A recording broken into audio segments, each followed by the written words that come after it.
tuntunan Tuhan, dia menaiki kendaraannya, kudanya.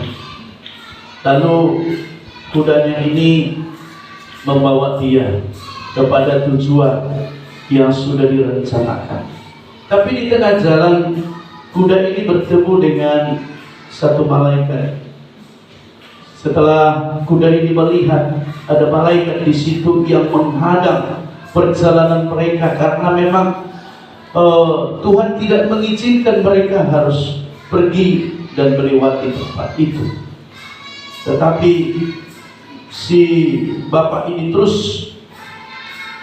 ingin melewati tempat itu dan memaksa si kuda ini harus berjalan lewat jalan yang mereka tempuh. Tetapi si kuda sudah mau menyimpang ke kanan ke kiri, ingin menghindar, karena si kuda sudah melihat ada malaikat di situ menghadang dan sedang menghunus pedangnya. Saking jengkelnya si bapak ini sampai memukul berkali-kali. Akhirnya sampai Bapak Ibu Saudara yang dikasihi Tuhan, si kuda pun akhirnya sampai bicara, ngapain kamu harus pukul saya berkali-kali? Dan si bapak ini tidak paham, tidak mengerti bahwa Tuhan tidak menghendaki mereka harus lewat dari sana. Tuhan sedang mencegah mereka, ya. Tetapi akhirnya dengan terpaksa, lalu mereka meninggal.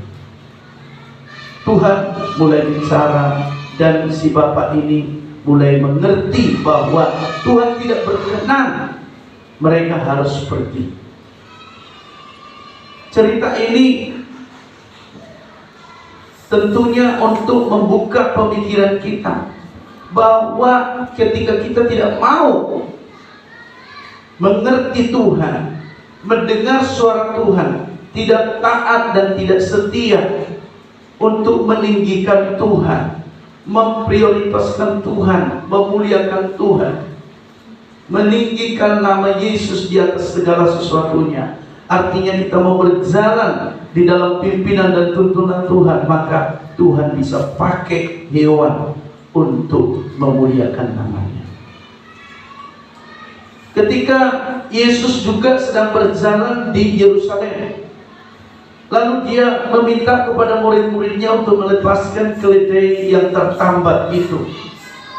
Nanti kalau ada orang bertanya, katakan guru memerlukannya. Dan ketika keledai ini sudah dibawa murid-muridnya, Yesus lalu naik ke atas keledai. Apa yang terjadi? Mereka iring-iringan masuk ke kota Yerusalem.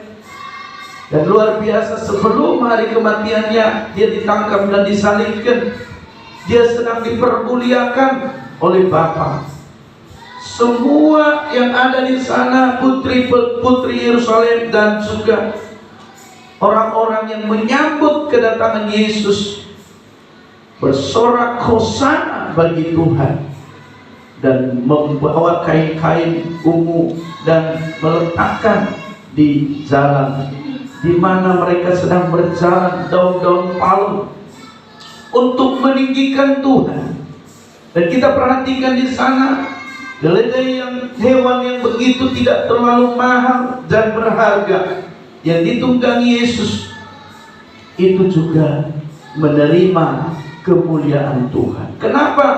Karena si keledai, hewan ini mau ditunggangi oleh Tuhan, mau dikendarai oleh Tuhan. Artinya mau melayani Tuhan, mau memikul Tuhan, membawa Tuhan, sehingga ikut dia dipermuliakan. Jadi kalau kita tidak mau memuliakan Tuhan, meninggikan Kristus dalam hidup kita, maka Tuhan bisa pakai hewan untuk memuliakan Tuhan. Tuhan pernah berkata, jangan sampai kalian berhentikan bayi-bayi atau mulut-mulut orang itu memuji-muji Tuhan. Kalau tidak, saya bisa buat batu-batu ini juga memuji-muji Tuhan. Jangan sampai karena kita tidak memuji, menyembah, meninggikan Tuhan, mengagungkan Tuhan, maka Tuhan pakai benda-benda mati untuk meninggikan Dia.